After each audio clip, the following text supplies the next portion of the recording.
Bom, o método init e o arquivo init também.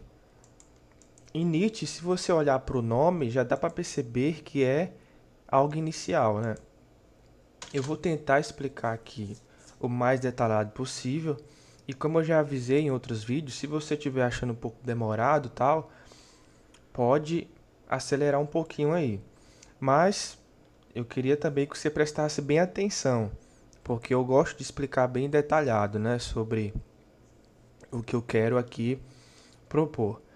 A primeira parte, vamos aprender sobre o init, né, esse método init. Ele tem a intenção de ser um construtor.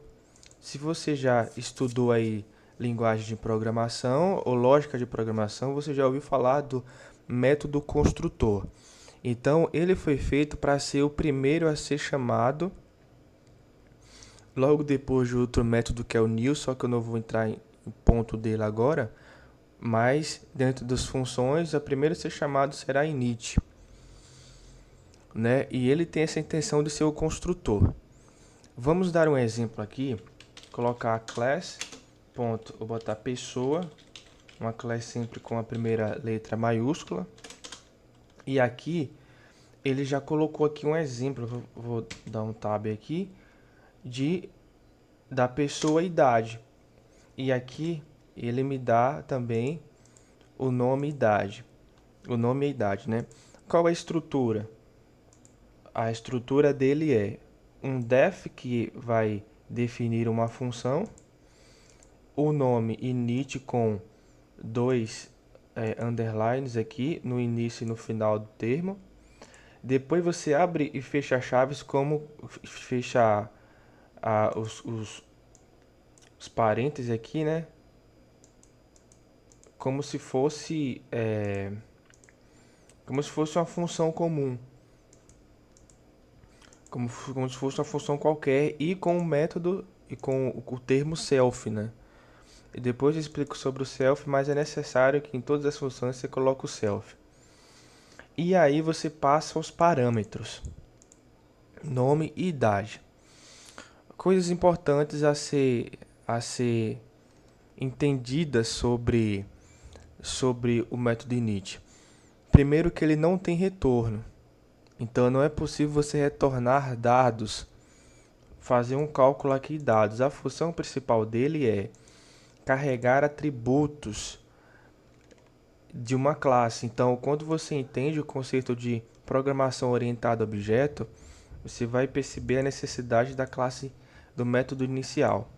A função dele é carregar atributos da classe. Então ele não tem retorno, excesso nine ou nada, né? Ou vazio ou um pass, se você quiser colocar. Então ele é dessa forma. Vamos utilizar um exemplo aqui. Tem nome, idade. Então eu vou aqui puxar a instância, né? Vamos colocar como pessoa, como meu primeiro objeto. Pessoa 1 igual. Pessoa com... Vou escrever da forma correta, né? Escrevendo errado aqui.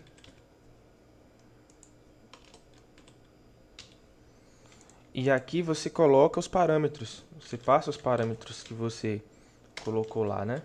Então a primeira, como é nome, vamos colocar Pedro. A segunda, vamos colocar 36 anos. Pedro com 36 anos.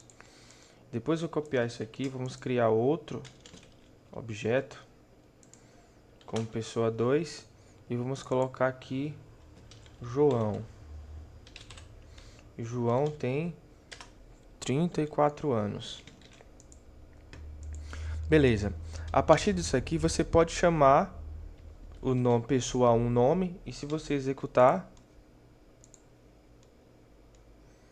ele irá chamar o nome de Pedro.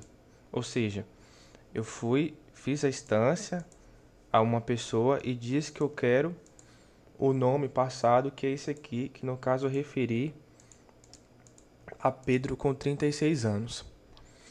Tá? Então é dessa forma. Aqui.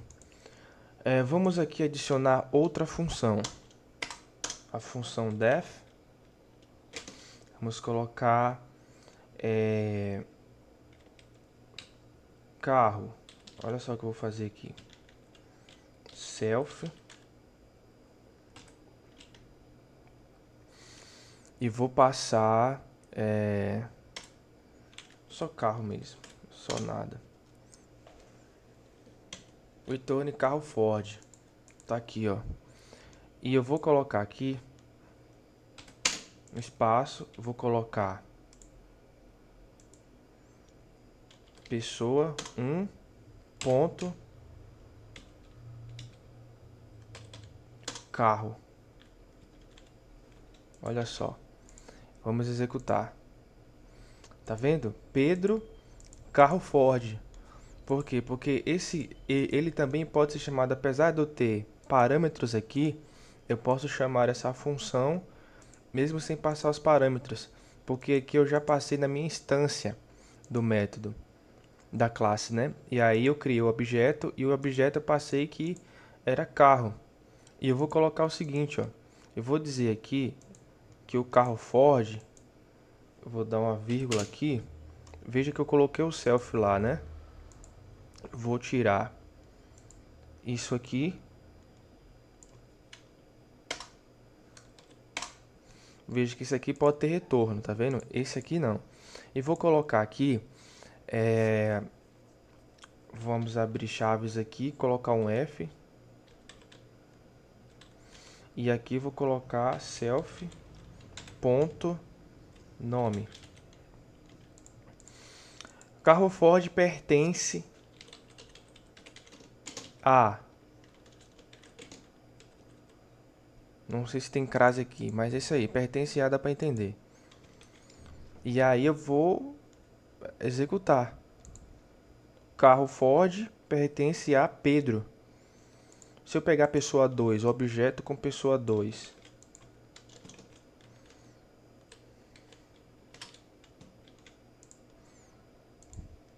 Carro Ford pertence a Pedro, carro Ford pertence a João, né? Agora vamos dar outro exemplo melhor para entender a questão inicial. E se eu fizer uma herança? Tem a classe pai, só que eu quero herdar atributos dessa classe aqui para outra classe. Em vez de colocar carro aqui, vou colocar um atributo carro, carro e pessoa. E eu quero herdar os atributos desse aqui e adicionar na classe pessoa, né? Na classe carro, na verdade. Então, se eu fizer isso, eu posso colocar init nas duas classes? A verdade é que sim. E se eu não colocar? Se eu não colocar, essa init será chamado. Então, o que acontece? Se eu vim aqui, ó, class carro, e vou colocar um def, tá aqui, marca a cor, eu vou colocar mais um, pronto, dessa forma. Se eu adicionar o init aqui, e eu venho aqui e faço isso, ó, vamos fazer a herança. Como é que eu puxo essa herança?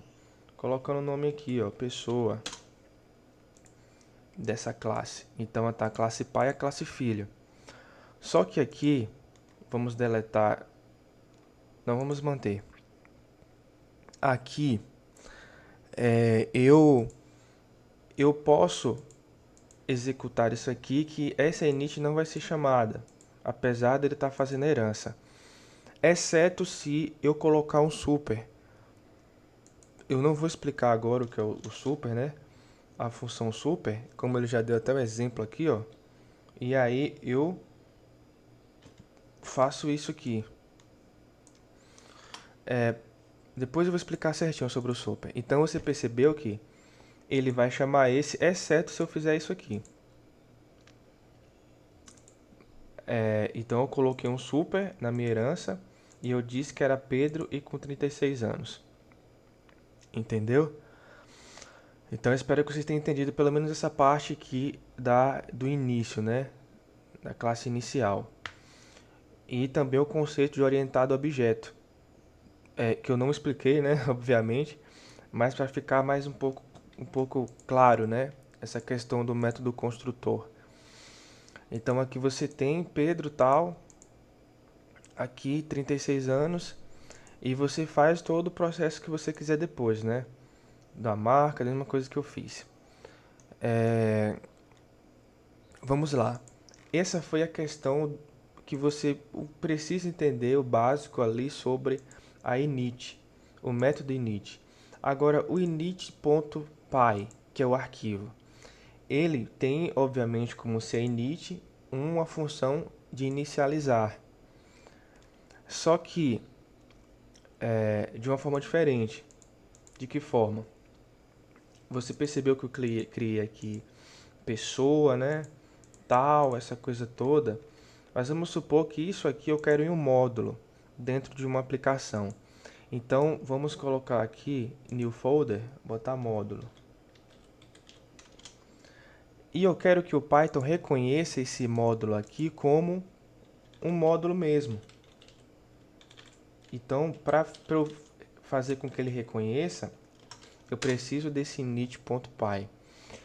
Hoje não é necessariamente preciso que você coloque esse init.py para reconhecer o módulo. Por quê? Porque ele tem uma funcionalidade hoje, né, depois do Python 3.3, que é o namespace package, né, que ele vai reconhecer os pacotes lá. Só que a questão é que é necessário que você utilize, apesar de não ser obrigatório. Porque isso aqui vai te ajudar quando você for desenvolver coisas mais complexas. Como, por exemplo, o que eu posso colocar aqui dentro do meu arquivo .init, né? Eu posso fazer, por exemplo, controle de importações. Eu tenho aqui a classe, vamos dar um exemplo aqui, colocar assim, ó, script.py, script1.py, e o script 2, vamos copiar aqui, vamos renomear também para ficar correto aqui. Então eu tenho o script 1 e 2. E eu quero colocar, vamos tirar uma cópia disso aqui e vamos colocar dentro do script 1, né? Deletar. E o script 2, vou deletar essa parte aqui de baixo. Vamos supor que dentro desse script aqui, eu quero setar. O arquivo init, ele serve para direcionar o caminho. Assim que você executar o seu arquivo principal, né, que vai ter a configuração aqui de um arquivo principal, com outras coisas que eu também vou explicar com o tempo, que é como, por exemplo, o name, né, o my, você vai perceber que ele vai iniciar como arquivo principal e depois vai importar todos os outros módulos. Isso facilita na importação. Supondo que aqui eu só quero a classe pessoa e aqui só a classe carro, né? E aqui no 2 a classe carro, exemplo, né? E você poderia fazer essa importação aqui. De que forma? From módulo ponto e aí eu coloco o script 1 aqui. E aí eu coloco import e aqui dentro eu posso colocar um asterisco para significar que eu quero importar tudo, ou então posso colocar que eu quero isso aqui, ó, pessoa, classe pessoa, né? E pronto. Então a pessoa, quando buscar meu módulo, ele só vai poder importar isso aqui, né? Esse módulo. Ou então eu também posso colocar variáveis e até configurações iniciais para mostrar o que é que eu quero ali, né? E aí quando eu vim aqui na minha app principal que eu quiser esse script, é só fazer importação, né? Importações simplificadas também, assim por diante. Eu posso colocar outro módulo aqui dentro de um módulo e colocar o init? Pode. Eu posso colocar o init vazio? Pode também, porque ele já vai identificar como um arquivo, se eu não colocar nada, né? Para a gente explicar mais ainda, eu vou te mostrar uma coisa aqui. Eu já expliquei sobre a Venv, né? Como instala, o que ela é, um ambiente virtual, né? e aqui os pacotes ficam aqui dentro, distribuídos aqui e organizados de acordo com a configuração do Venv. Entre eles, né, vamos abrir aqui um pacote que vai ser muito usado por você, que é o pip. Tá vendo? O pip aqui. E eu cliquei e logo que você já viu que tem a init aqui, ó. E dentro da init tem algumas configurações que eles colocaram que é necessário dentro do pacote pip, né? Então aqui tem versão, tem importação do typing, né? E assim por diante. Se eu vim aqui em internal, você vai ver também, ó, que aqui já tem outra init com outros arquivos dentro desse módulo. O my aqui também, né? E a init aqui. Aqui dentro do operation tem outra init. E agora vazia, tá vendo? Mas é importante colocar também. Aqui network tem outra init, né? Com esse comentário aqui, né?